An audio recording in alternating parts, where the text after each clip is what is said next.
Ya, kita mulai saja, agak sedikit terlambat, ada sedikit kendala teknis, tapi kita sudah bisa mulai dengan baik. Bertepatan juga dengan, tolong Mbak Yuli, visual radionya. Ya, oke, baik. Silakan Bu Novi, saya beri kesempatan. Kelihatan ini Mas telatnya. Iya.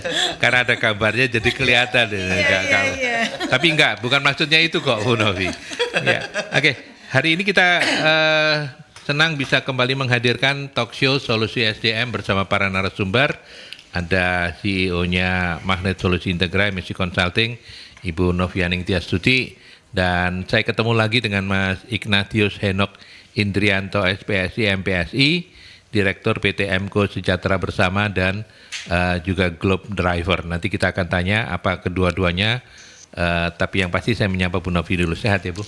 Alhamdulillah sehat meskipun terlambat. Jadi enggak, kan kita baru mulai. Iya. Enggak apa-apa. Baru saknyuk gitu ya. Baru saknyuk. Iya. Iya. Sehat ya hari ini ya? Iya sehat, alhamdulillah. Oke, kita hari ini akan bicara tentang penyusunan anggaran SDM yang efektif. Tapi sebelum itu saya menyapa Mas Henok, panggilannya ya.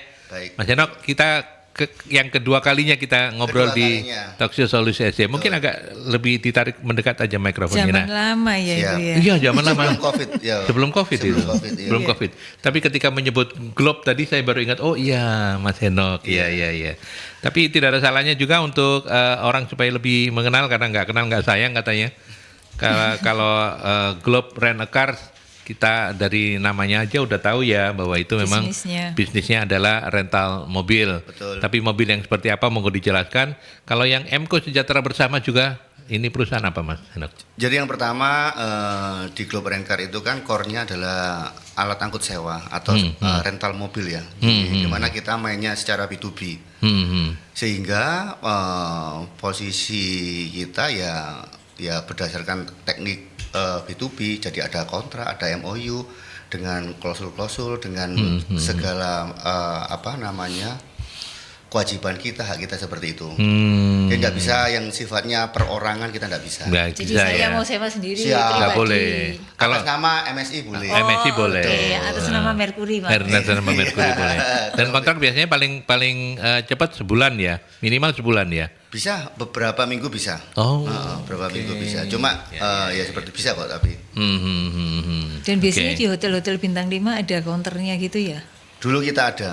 Oh iya. Sekarang kita lebih ke beberapa ke korporasi. Jadi kayak yang sekarang happening di daerah Gresik itu JB. Oke. Itu kan ada perusahaan. Proyek besar itu. Iya, peleburan tembaga ya. Yang dari Irian bahannya. Iya. Itu yang kita cukup banyak di situ.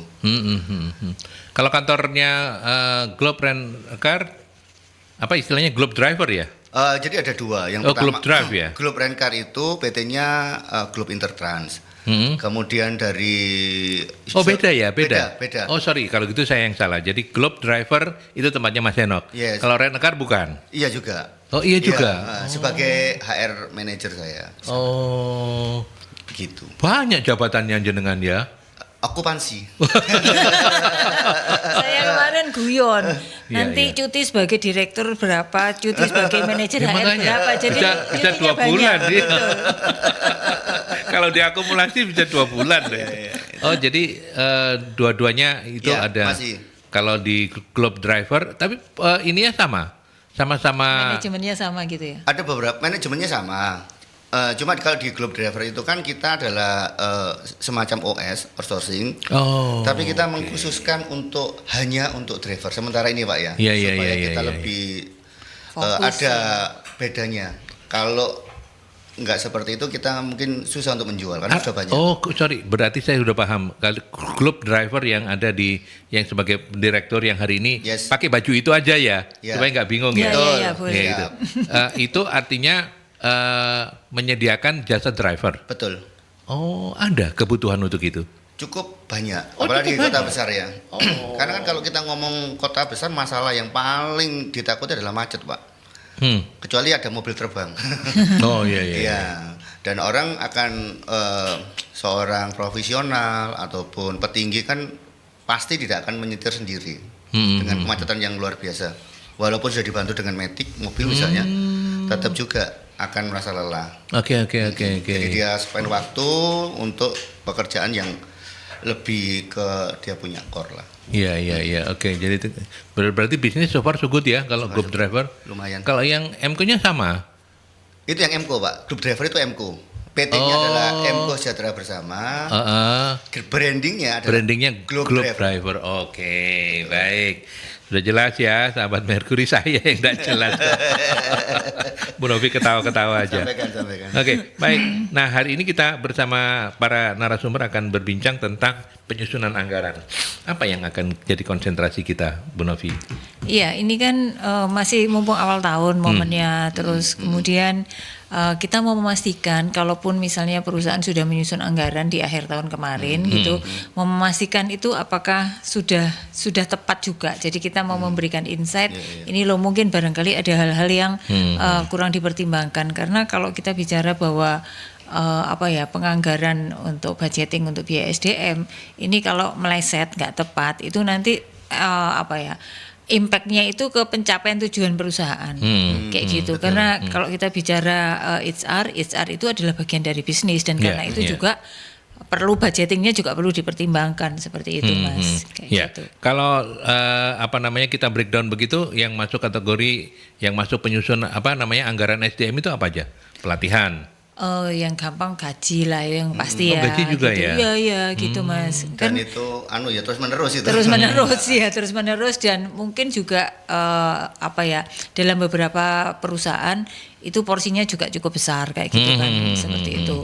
Gaji, terus kemudian gaji dan perangkat kerentil-kerentil di dalamnya, jaminan-jaminan sosialnya seperti itu. Kalau misalnya kemudian yang berkaitan dengan perpajakannya, karena nanti pasti akan nge-link sama accounting gitu kan. Terus kemudian jaminan sosial, perpajakan, insentif kalau ada komisi yang seperti itu. Terus kalau yang setelah biaya gaji mungkin biaya rekrutmen gitu ya. Karena setiap tahun mungkin ada kegiatan yang pasti untuk nambah tenaga kerja, mengganti yang pensiun. Lalu pengembangan, Mas, kayak gitu. Jadi pengembangan itu mulai pelatihan, training yang kayak gitu-gitulah sejenisnya kayak gitu. Terus mungkin juga kalau misalnya ini biaya kalau kita punya pakai aplikasi HRIS, maintenance-nya seperti itu. Terus kemudian biaya untuk program-program kesejahteraan, misalnya kayak outing, program wellness yang kayak gitu-gitulah. Kayak gitu. Mungkin Pak Henok nambahin. Mungkin pertanyaan yang juga menarik untuk Pak Henok itu kan tadi Bu Novi sudah membuka dengan harus dilakukan, dan karena kalau itu sampai salah dalam menghitung bisa berantakan setahun gitu ya dalam tanda petik ya. Betul. Belajar dari MCO sekarang, tapi bukan MCO yang untuk ini chat itu bukan ya. Iya. Gimana Mas Henok kalau di perusahaan? Baik, saya mau masuk dari proses analogi dulu, Pak. Jadi kalau misalnya kita mau membersihkan mobil, menggunakan air, kita menggunakan gayung untuk membersihkan mobil yang kita cuci, atau menggunakan spray yang jet spray, tapi yang tidak menggunakan listrik yang besar ya kan sekarang ada, Pak ya. Kalau dimisalkan airnya itu adalah anggaran, maka bisa dipastikan ketika orang menggunakan gayung untuk mencuci mobil, airnya akan jauh lebih banyak habisnya. Iya. Ketika orang menggunakan jet spray, mungkin hanya 1/5-nya saja, mungkin 1/10-nya. Jadi penggunaan anggaran secara tepat itu maka akan menimbulkan kata efisien dan efektif. Jadi proses serapannya itu sesuai, Pak, antara target perusahaan. Yang penting kan target ya. Kan kalau kita ngomong korporasi itu kan selalu ujung-ujungnya adalah profit. Betul ya, Pak ya? Ketika kita profit maka ada dua kaki yang tidak bisa kita hindarkan. Yang pertama adalah omset, yang kedua adalah pengendalian biaya atau anggaran, di mana salah satu komponennya adalah anggaran untuk HR atau HR atau human resource-nya ini atau SDM seperti itu. Kurang lebih seperti itu. Ini kalau tidak seimbang maka itu dikatakan Bu Novi tidak jadi untung jadi buntung. Iya. Seperti itu, Pak. Itu untuk menjawab juga kenapa kemudian ini harus dilakukan secara efektif ya. Karena begitu ada salah itunya pengaruhnya besar untuk akan produktivitas. akan menggerus profit Betul, malahan begitu. seperti itu. Iya. Nah, kalau kemudian kita turunkan lagi, kita breakdown lagi komponen-komponennya apa saja Bu Novi? Mungkin tadi sudah sempat di-spill tapi sekarang saya ke Mas Henok deh kalau gitu. Siap. Mas Henok kalau belajar dari lagi-lagi Globe Driver atau MCO tadi itu komponen-komponen utama apa yang perlu dipertimbangkan ketika menyusun anggaran SDM ini? Jadi yang pertama yang dikatakan Bu Novi tadi kita ngomong yang sifatnya sekul ya, terus menerus seperti itu. Contoh misalnya masalah gaji. Gaji itu yang Ya paling kan? ini ya. Betul. Kalau gaji ini kan kan seringkali di dunia HR kan suka menamakan susu ya Bu Novi. Iya. Struktur skala upah. Mendelik. Susu. Susu. Oh. Struktur skala upah. Nah, Struktur skala upah. Oh. Seperti itu sudah bisa dipilih akhirnya mana yang menjadi upah tetap, mana yang tidak tetap. Yang tidak tetap ini akan sangat variasi. Yang tetap ini karena dia tidak dipengaruhi absen dan presensi maka menjadi tetap. Itu kan menjadi anggaran yang tidak dapat digeser-geser. Yang tidak tetap ini yang bisa digeser. Kembali lagi saya sampaikan di awalnya saja. Contoh misalnya awal, tadi katakan Bu Novi selain gaji yang di awal ada dalam misalnya ada proses rekrutmen. Ketika kita ngomong rekrutmen ada beberapa posisi ya yang mau tidak mau turnovernya tinggi. Ini harus dipikirkan seperti itu. Jadi kalau saya sih ada beberapa jenis ya Bu Novi ya seperti. Tapi saya selalu suka melihat atau merencanakan melakukan forecast anggaran itu menggunakan analisa data yang kemarin atau incremental ya, incremental budget itu. Jadi waktu kita melakukan proses budgeting anggaran kita lihat yang kemarin gimana, sehingga posisi Data historis Mas. data historis, Iya. ngumpulin data, sehingga nanti ketika kita mengkalkulasi sekian nominal untuk ini, sekian nominal untuk ini akan lebih tepat, paling enggak tidak efektif dan efisiensinya ya bisa dicapai lah daripada hanya yang kelihatan saat ini saja. Kan kadang-kadang kan contoh bisnis kan ada naik turun ya Pak ya.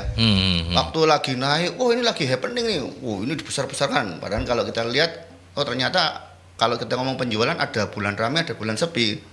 Kan jadi tidak akurat akhirnya seperti yang dikatakan seperti tema hari ini akhirnya tidak efisien, nggak efektif seperti itu. Oke, Bu Novi mau menambahkan? Iya, jadi tadi komponen tuh kayak misalnya juga tadi seragam gitu ya. Kalau betul. misalnya perlengkapan kantor Betul. yang penunjang kerja, nah itu kan juga perlu Ya. dibudgetkan Mas, Betul. seperti itu. Jadi nanti akan ada cara kalau misalnya ternyata termasuk tadi kalau kita bicara tentang budgeting, kalau ini kan incremental berdasarkan data tahun lalu gitu kan. betul. Ada juga yang misalnya aktivitas bisnisnya ini baru kita baru melangkah kayak Ya. gitu. Berarti pakai Zero zero base base, ya. betul. Pakai zero base budgetingnya. Karena kita belum tahu nih data yang sebelumnya nggak ada. Betul. Nah, kita asumsikan berapa kayak gitu. Jadi kita benar-benar harus bisa bicara dan duduk dengan direksi gitu ya, dengan Iya. direksi untuk kemudian diskusi Pak tahun depan ini mau apa gitu kan. Terus betul. kemudian apalagi yang ada inovasi baru apa ya, kita selain kita memberikan masukan ya, tapi kan biasanya kalau dari sisi owner atau dari direksi itu punya visi-visi yang mungkin kita sebagai HR nggak terlalu paham apa. Iya. Nah itu harus kita tanyakan Pak Mas Aldi supaya Oke, kemudian oke, kita bisa budgetkan kayak gitu. Oke, baik. Nanti kita lanjutkan. Ya. Kita mesti break dulu, Mas Henok dan Bu Novi. Kita ke iklan dulu ya. Kita lanjutkan kembali. Kita masih di talk show Solusi SDM bersama Magnet Solusi Integra, MSI Consulting, dan narasumber tamu saya hari ini Pak adalah ya Pak Henok ya, yang nama lengkapnya adalah Ignatius Henok Indrianto, Direktur PT MCO Sejahtera Bersama, atau yang nama brandnya itu Globe Driver. Ini outsourcing di jasa driver, penyedia jasa driver. Silakan untuk Anda yang mau sharing-sharing. Kalau kita tidak membahas tentang outsourcing drivernya begitu ya. Betul. Tapi kita membahas tentang penyusunan anggarannya. Iya, betul. Silakan untuk sharing-sharing. 031 562 0096 567 9696 atau juga melalui WhatsApp boleh 081 730 0096. Oke, tadi kita sudah membahas tentang apa-apa saja yang harus diperhatikan dalam penyusunan. Nah, sekarang kan yang lebih ini lagi tadi Bu Novi apa kalau yang sudah berjalan incremental ya. Incremental sama zero base. Iya. Gitu. Nah, untuk yang zero base ini penting juga untuk bisa mengidentifikasi ya. Betul Mas. Nah, apa yang harus diperhatikan? Saya ke Bu Novi dulu, nanti mungkin Mas Enok bisa belajar Iya. dari PT MCO. Kalau zero base berarti kita acuannya adalah dari rencana ekspansi bisnis lah, rencana bisnis Mas kayak gitu. Dari rencana bisnis kira-kira apa, kayak misalnya mungkin Globe waktu itu belum punya Globe Driver gitu Iya, ya. betul. Nah waktu itu ini peluangnya cukup banyak, jadi kita mau buka nih. Nah berarti kan kita harus persiapkan kayak gitu Mas. Iya. Terus kemudian ekspansi bisnis, terus kemudian ya peluang-peluang ya Mas. Dari peluang-peluang yang ada, terus dari situ kita kan bisa melakukan istilahnya kayak proyeksi budget, misalnya jumlah tenaga kerja berapa yang mau kita akan ada di tahun pertama, tahun kedua, dan kebutuhan-kebutuhan yang lain yang berkaitan dengan itu, selain mungkin kegiatan untuk kebutuhan penyusunan yang lainnya, tapi yang berkaitan dengan SDM kita bisa jalaninya dari sana gitu Mas. Gitu. Jadi dari tuntutan bisnisnya apa, peluang-peluangnya Peluang-peluangnya apa. seperti itu. Nah, terus baru kemudian kita proyeksikan kebutuhan orangnya, kebutuhan misalnya yang lain-lainnya. Nah, kita masuk dari sisi HR-nya. Begitu. Gitu. Oke. Kalau di MCO sejahtera bersama seperti apa, Pak? Jadi memang kalau di kami awal mulanya itu dari kebutuhan, demandnya seperti apa, peluangnya seperti apa. Tapi kalau di kami sih memang sedikit banci ya istilahnya. Jadi kita menggunakan data dari kita punya induk perusahaan, Globe Rentar dengan permintaan-permintaan itu. Terus yang kedua adalah dari outsourcing.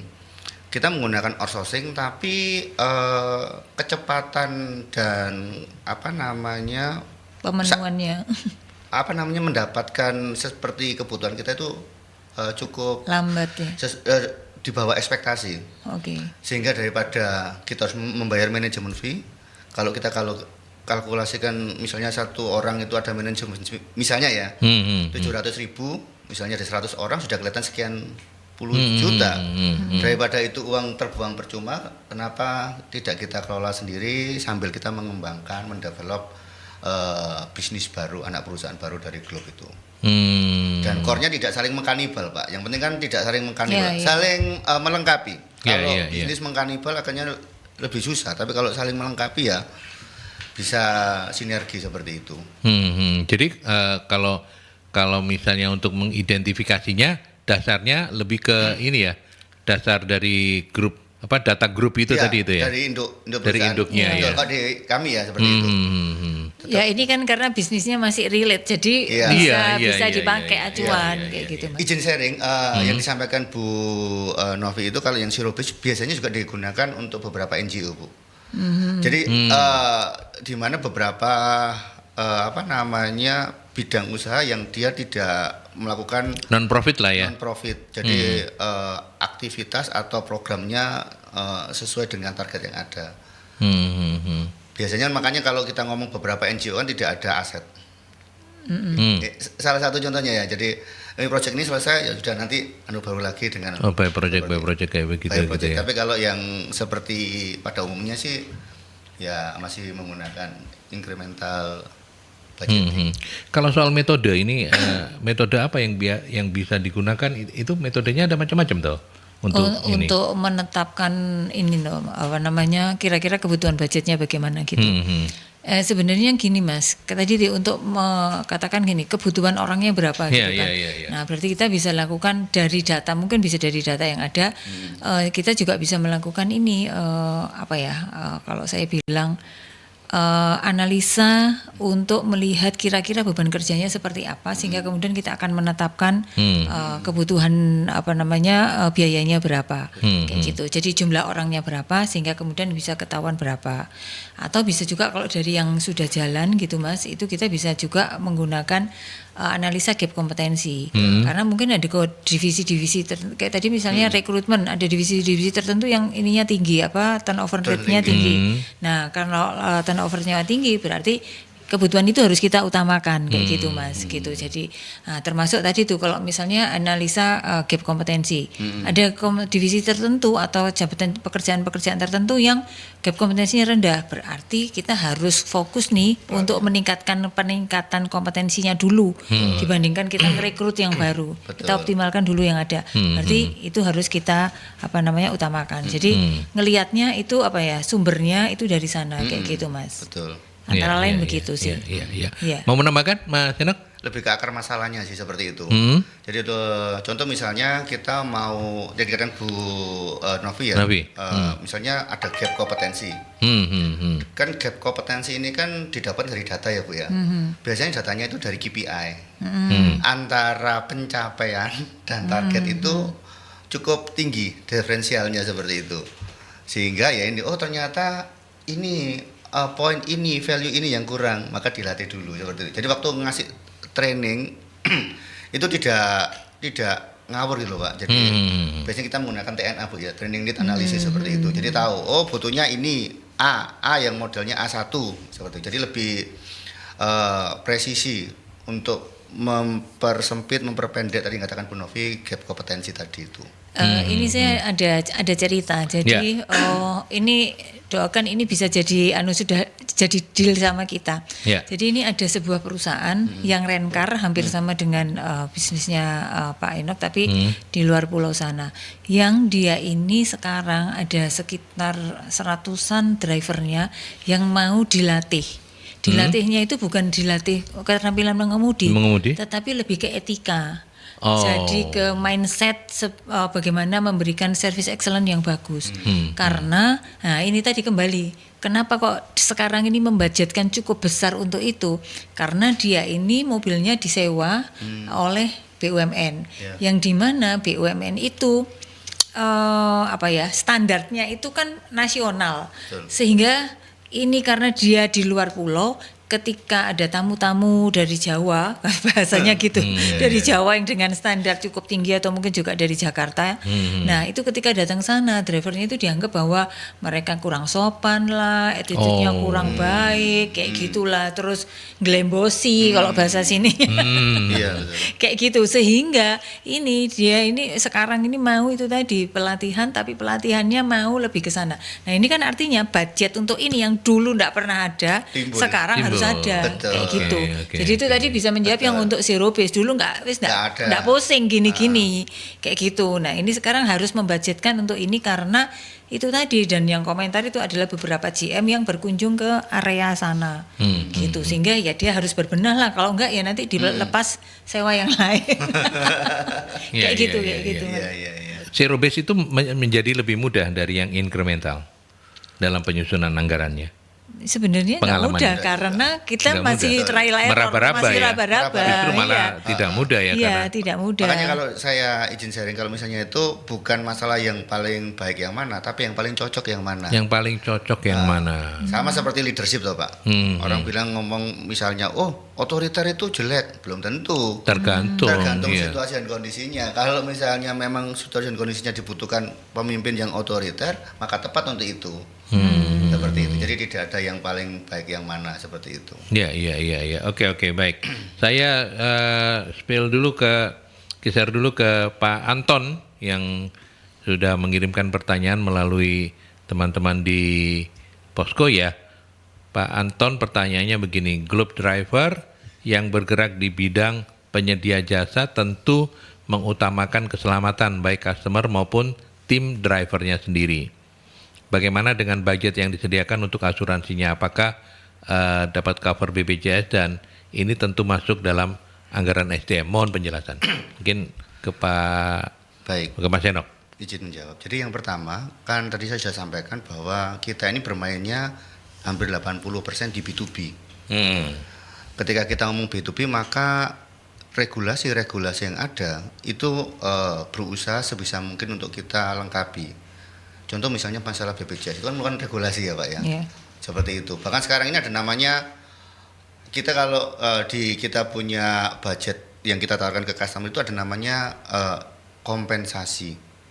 Di Cipta Tenaga Kerja ini kan sekarang kan walaupun dia kontrak, dia mendapatkan tunjangan kompensasi saat akhir kontraknya. Itu sudah kita budgetkan saat kita purpose ke customer. Jadi hal itu yang coba kita biasakan kepada customer kita, mendidik bahwa ini adalah regulasi, terus masalah ini adalah bagian dari tadi katakan Bu Novi, masalah keselamatan dan kesehatan kerjanya termasuk BPJS dan lain sebagainya seperti itu. Kalau misalnya untuk yang maka training menjadi hal yang utama. Jadi itu yang menjadi kayak never stop learning lah seperti itu. Jadi nggak pernah berhenti seperti itu. Karena kalau misalnya di kita ada kejadian apa, itu langsung kita ambil Pak kejadian itu. Supaya apa? Supaya kejadian itu yang pertama dapat kita lokalisir, tutup, selesai. Yang kedua, kita lakukan proses refresh untuk semuanya. Jangan sampai kejadian itu terjadi di driver-driver yang lain.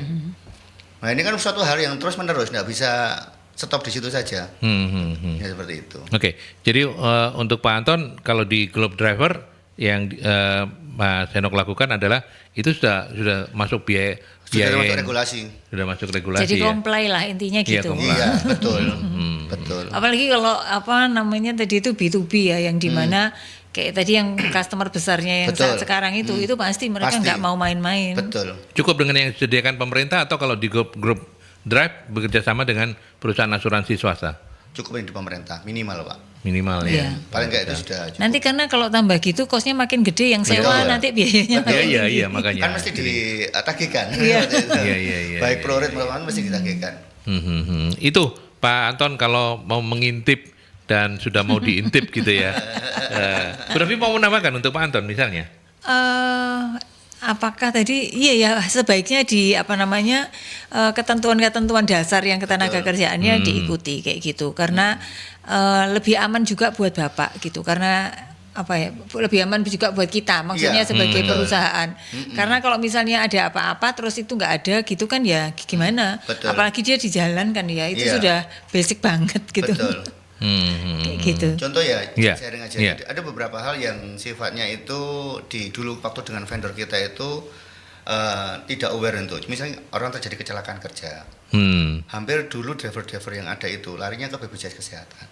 Padahal kalau Kecelakaan edukasi itu. Ketenaga kerjaan, betul. Di trauma center dari awal sampai sembuh sudah di cover semua dan lain sebagainya. Jadi ya lebih menguntungkan lah ya. Memang posisinya potensi, kalau potensi nggak kelihatan kan ya, sering Iya. diremehkan. Tapi kalau terjadi apa-apa itu luar biasa manfaatnya. Oke, baik. Kita break dulu. Kita balik lagi setelah beberapa pesan berikut ini.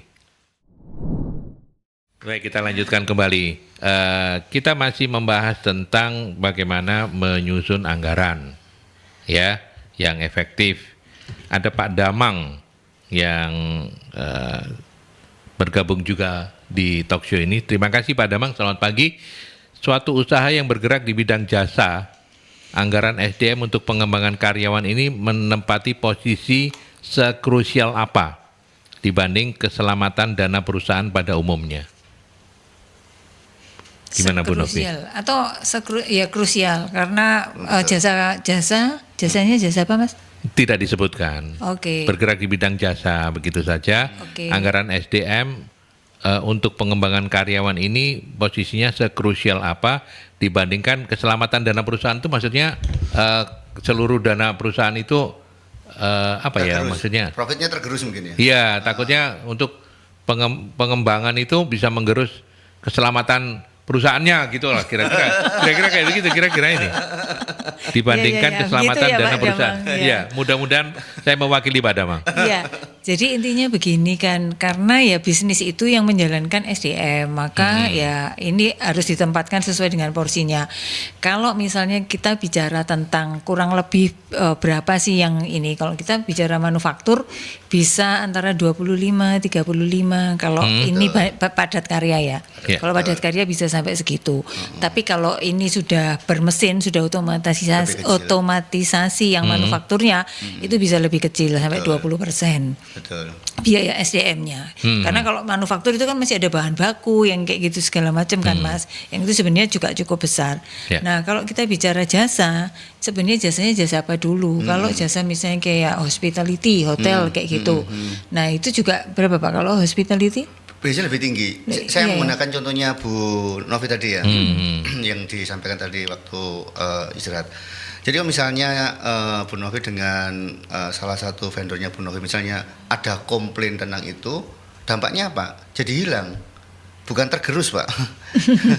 Jadi kosong, gelondang song akhirnya seperti itu. Iya. Karena kalau kita ngomong jasa itu kan memang dari orang Orangnya, yang melakukan. betul. Sama-sama mengendara dengan value mengendara yang dianggap di belakang itu adalah kelopo, jadi gelondak itu nggak ada. Sama dengan menggunakan hospital yang bagus, kan beda Pak. Aktivitasnya sama, tapi tunnya istilahnya nawa itu ya, itu sudah beda seperti itu. Dan itu kan menghasilkan kepuasan. Mau nggak mau kan kalau kita ngomong pelayanan itu kan ya kepuasan Pak. Betul. Nah kalau kepuasan nggak didapatkan ya bisnis itu akan hilang. Saya pastikan akan semakin tergerus seperti itu. Paling nggak ada tingkat omset ya seperti itu. Dan itu akan mempengaruhi di profit juga seperti itu. Ya, oke. Saya menyapa Pak Heri juga yang bergabung pagi ini. Selamat pagi Pak Heri. Pernahkah perusahaan Bapak, berarti ke Mas Henok ini, mengalami salah sasaran anggaran? Maksudnya divisi A diberi anggaran lebih tapi outputnya bagi perusahaan kurang maksimal. Monggo silakan. Ya tidak terlalu sering, tapi memang ada sih seperti itu. Kemungkinan seperti itu selalu ada ya Bu ya. Iya. Oleh karena itu kan ada evaluasinya. Ada evaluasi. Kan makanya kan kalau kita ngomong anggaran sudah dianggarkan, itu kan dievaluasi. Dijaga dan dievaluasi. Jadi kalaupun tidak tepat itu harus disegerakan. Istilahnya itu kayak cut loss gitu loh, seperti itu. Kayak kebanyakan. Oh ternyata ini misalnya gini, contoh ya. Kalau kita ngomong sales itu kan secara garis besar dibagi menjadi dua. Yang pertama adalah hunter, yang kedua adalah farmer. Seperti itu ya. Kalau hunter ini kan fungsinya digunakan untuk mencari menambah ceruk-ceruk atau menggunakan istilahnya itu new customer, new contract untuk yang hunter. Kalau yang farmer adalah memelihara, dia harus bonding dan lain sebagainya supaya customernya merasa itu aja kan walaupun sama-sama sales, ini value-nya berbeda seperti itu. Nah kalau ini, saya mencari yang hunter, ternyata yang dibutuhkan farmer, itu kan berpengaruh juga nanti Pak. Customernya nggak happy dan lain sebagainya. Soalnya kalau yang hunter itu lebih cenderung tek, kurang ada gimmick. Seperti itu. Kurang lebih seperti itulah. Iya. Bu Novi mau menambahkan. Iya, jadi kesalahan kan gini, kita memang bisa sudah membudgetkan dengan berdasarkan data, gitu ya, terus berdasarkan proyeksi dan sebagainya. Tetapi itu tadi untuk memastikan bahwa itu tepat sasaran supaya tadi hasilnya efektif gitu ya, tidak ada anggaran yang terbuang atau malah terjadi pemborosan. Nah itu tadi harus ada monitoringnya. Betul. Kayak gitu. Nah monitoringnya itu yang harus dilakukan untuk memastikan bahwa tadi itu alokasinya tepat sasaran. Betul. Sehingga nggak sampai akhir tahun baru kemudian kita tahu kebanyakan, sementara ada bagian lain yang membutuhkan anggaran itu seperti itu. Makanya bisa kemudian ada evaluasi triwulanan seperti itu. Ini berarti ini sudah nggak kepake ya, berarti dialokasikan ke yang lainnya yang lebih penting kayak gitu Mas. Iya. Artinya ini tidak saklek ya. Iya. Maksudnya termasuk juga misalnya kalau tiba-tiba muncul kebutuhan. Ternyata ini tidak kita anggarkan ya. Ternyata ada kebutuhan begitu. Betul. Mungkin bisa dikaji untuk split dari anggaran yang lain begitu. Betul, seperti itu Mas. Itu Pak Heri ya. Mudah-mudahan bisa dipahami dan mudah-mudahan juga sudah bisa menjawab. Sekarang persoalannya adalah hambatan-hambatan atau kendala-kendala dalam penyusunan anggaran. Apa biasanya yang menjadi kendala Bu Novi? Kalau secara internal biasanya itu gini loh, bagian-bagian ini minta dananya itu pokoknya paling maksimal deh gitu ya. kebagiannya itu harus rata misalnya, padahal kita nggak bisa rata ke semua bagian kayak gitu kan Mas. Jadi ini yang perlu. Jadi apa ya, konflik kepentingan secara di internal, pemahaman terhadap kebutuhan itu seringkali itu tadi apa namanya jadi ya sedikit polemik gitulah. Kalau yang lainnya ya kondisi eksternal yang kadang misalnya UMK kita belum tahu nih mau naiknya berapa. Betul. Terus gitu ada yang kemarin berapa terus pada akhirnya turun menjadi berapa. Nah, itu kan hal-hal yang mungkin kita selama ini enggak belum terprediksikan. Tapi kalau misalnya kayak UMK sebenarnya kita sudah tahu maksimal lah kita budgetkan berapa kayak gitu. Jadi kondisi eksternal terus kondisi sosial ekonomi kayak gitulah atau peluang-peluang baru yang kadang yaitu tadi cepat harus ditangkap. Tetapi kita mungkin enggak ini, jadi momentumnya itu pas ada, tetapi kita sendiri tidak harus segera diambil, tapi kita waktu itu tidak membayangkan itu akan kita ambil peluangnya kayak gitu Mas. Oke. Mas Henok, kalau belajar dari MKO Sejahtera Bersama, apa tantangannya selama ini?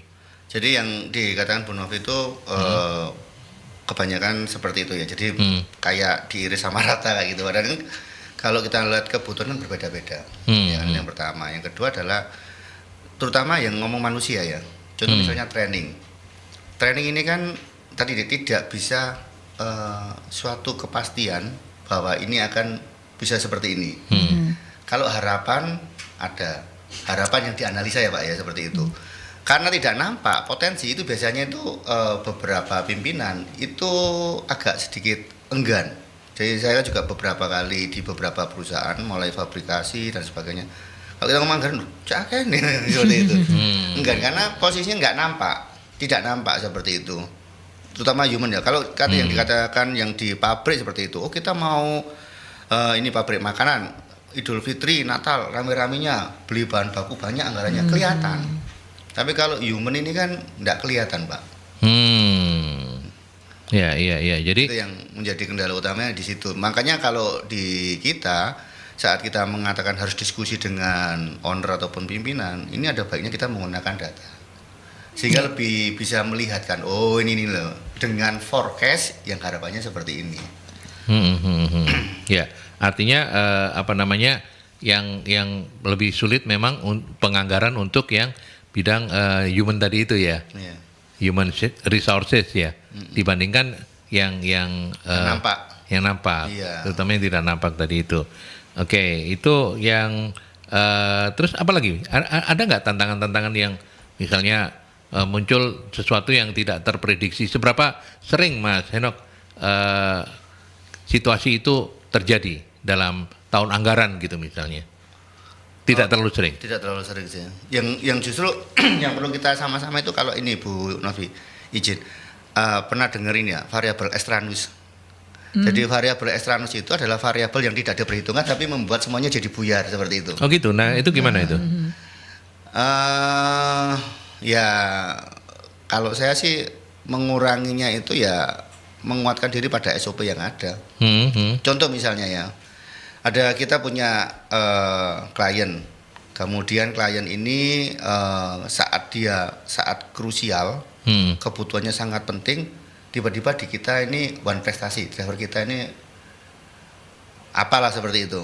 Nah itu kan langsung tiba-tiba yang ini sudah. Kalau di penelitian itu namanya variabel Estranus. Jadi misalnya ada kapas, ada apa, terus ada kucing lewat jatuh semua kan nggak jadi kembang itu yang kadang-kadang yang ngeri-ngeri sedapnya segitu variabel Estranus itu. Ini balik lagi ke susu tadi itu ya, nilai setitik rusak susunya ya kan. Sebelanganya. Bu Novi yang mendelik sekarang. Karena ternyata tak bayangin ngomong susunya Pak Henok ngomong yang lain. Loh ya kan itu kan nilai setitik ya gara-gara satu driver terus kemudian yang lain susunya rusak semua gitu kan. Iya. Itu Mas tantangan itu ya keterbatasan anggarannya sendiri. Itu tantangan. Absolut kalau itu. Mau ngomong apa? Nggak ada uangnya. Gitu. Memprioritaskan kan akhirnya harus memprioritaskan. Nah itu tantangan juga Mas kayak gitu. Iya. Ya itu yang paling susah ya. Kalian ya Bu ya. Iya.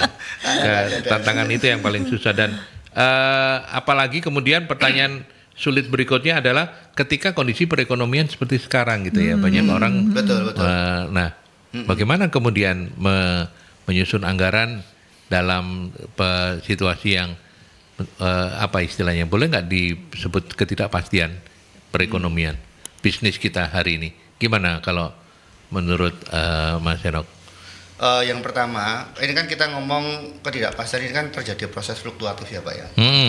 Kalau kata ngomong ketidakpastian itu pasti ada naik dan turun dan cukup tinggi gelombangnya. Oleh karena itu ada beberapa hal.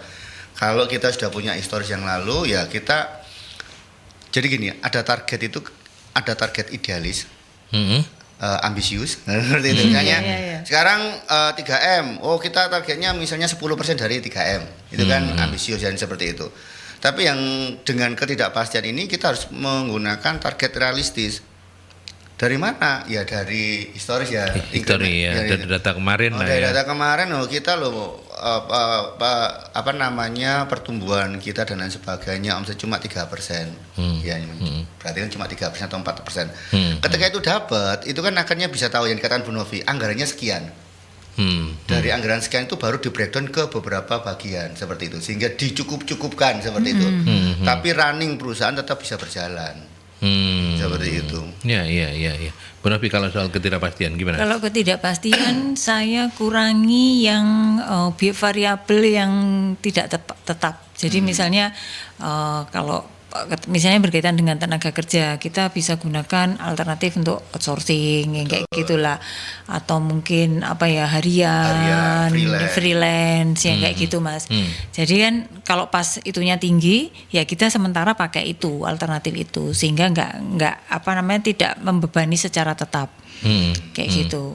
Terus kemudian ketika situasinya belum badai seperti sekarang misalnya, itu harus pemanfaatan teknologi, pembenahan sistem kayak gitu, sehingga ketika badainya datang paling enggak itu kita ini kondisinya lebih fit kayak gitu Mas, kayak gitu. Jadi sudah siap gitu. Jadi karena kalau misalnya kita mau develop sistem pemanfaatan teknologi itu kurang lebih setahun untuk membangunnya, sehingga ya itu perlu ini Mas, karena kalau seperti itu ini kita bicara misalnya jangan sampai terulang ya seperti kasus waktu COVID gitu. Itu kan begitu datang terus orang nggak boleh saling interaksi, nggak boleh keluar, barang nggak bisa datang kayak gitu. Nah itu kalau waktu itu nggak pakai teknologi kan luar biasa gitu, sehingga pada waktu itu ya mereka yang sudah siap secara teknologi itu yang lebih unggul, karena itu tadi memudahkan hal-hal yang yang membutuhkan proses berulang kayak gitu kan. Terus kemudian harus datang langsung atau dimana ketika itu sudah prepare, orangnya sudah terbiasa. Nah ini tadi Mas yang butuh keterampilan tertentu ya sudah nggak pakai keterampilan wong itu sudah ada di sistem, orang tinggal membenahi seperti itu. Terus prioritaskan ke hal-hal yang sifatnya strategis kayak gitu. Strategis, jadi kita yang harus benar-benar tahu mana yang harus diprioritaskan supaya kemudian ketika terjadi krisis, dan mungkin tadi itu karena krisis kemudian ketidakpastian mungkin, terus kemudian banyak hal belum terprediksi. Nah ya kita harus kuatkan dulu di core-nya kita atau hal-hal yang sifatnya strategis kayak gitu. Oke, baik. Ini mungkin bisa jadi pertanyaan terakhir untuk Pak Henok dan juga Bu Novi. Cara mengukur efektivitas anggaran SDM itu yang sudah disusun tadi itu ketika sudah diimplementasikan, caranya seperti apa? Seperti yang tadi coba. Jadi kalau saya sih cara mengukurnya adalah ketika anggaran itu keluar ya, misalnya nominalnya sekian, dengan nominal anggaran sekian itu menimbulkan target kerja yang signifikan apa tidak? Karena mau nggak mau target kerja itu kan berhubungan dengan target perusahaan seperti itu. Kalau efektivitasnya itu harusnya linear seperti itu. Semakin linear memiliki diferensial yang cukup pendek atau itu semakin efektif. Jadi ada penambahan budgeting misalnya pelatihan misalnya sekian nominal, tapi dengan sekian nominal ini ternyata kinerjanya atau target yang diberikan melampaui menjadi 120. Ini kan efektif Pak seperti itu, karena kan memiliki revenue bagi perusahaan seperti itu. Karena kalau di HR ini kan kita ini bukan beban ya Bu ya, bukan liability tapi aset seperti Iya, itu. Iya. Karena kita bisa menghasilkan ya nominal tertentu. Kita ini aset kalau. Terus kemudian pertanyaan berikutnya juga KPI apa yang relevan? KPI. Iya, KPI-nya untuk mengukur tadi itu ya. Kalau ke Pak Henok dan Bu izin, Novi. nanti Bu Novi mungkin Jadi kalau yang saya ketahui sih seperti itu. Kalau KPI kan ini kan tertentu, sudah spesifik seperti itu. Orang bungkus misalnya harusnya bungkusannya 100 bungkus. Kalau dia cuma 80 bungkus berarti kan turun seperti itu per hari. Begitu ya. Jadi nggak bisa digeneralkan. Nggak bisa Tiap digeneralkan. posisi, tiap bagian berbeda-beda. Kalau yang kurang lebih banyak posisi biasanya kita menggunakan OKR ya Bu ya, seperti lebih OKR. agak lebih luas seperti itu. Jadi kalau yang efektif yang mana belum tentu. Bahkan posisi atau jabatan yang sama di perusahaan yang berbeda bisa saja berbeda Pak. Oh, ya. Jadi tidak bisa hanya di copy paste gitu. Tidak aja. bisa digeneralisasi ya. Betul. Semuanya itu sangat subjektif masing-masing. Bu Novi? Kalau saya sih mungkin menghubungkannya dengan KPI yang ada di Departemen HR sendiri gitu. Karena HR ini adalah bagian yang support bisnis gitu kan. Nah, support bisnis artinya kan berarti terjadi produktivitas kayak gitu. Nah, berarti apa yang kita bisa lihat yaitu tadi keberhasilan dari pelaksanaan trainingnya kayak gitu. Terus kemudian kalau efektivitas dari biaya rekrutmen, artinya orang yang direkrut itu kemudian adalah orang-orang yang tepat. Terus untuk memastikan bahwa mereka engage itu ada kayak employee engagement score-nya yang kayak gitu Mas. Saya menangkap pertanyaannya itu saya hubungkan dengan KPI yang ada di HR gitu. Jadi kita ngelihatnya dari situ kayak gitu. Oke. Iya. Gitu. Oke, sebagai closing statement Mas Henok, dari diskusi kita sepanjang kurang lebih sejam ini, apa yang paling penting diperhatikan untuk penyusunan anggaran SDM ini? Target Pak, kalau saya sih ya target. Jadi kalau di dalam perusahaan itu kan ada visi dan misi. Visi dan misi itu di breakdown, ada misi-misi kecil. Dari misi-misi kecil ini baru akan dibuat target.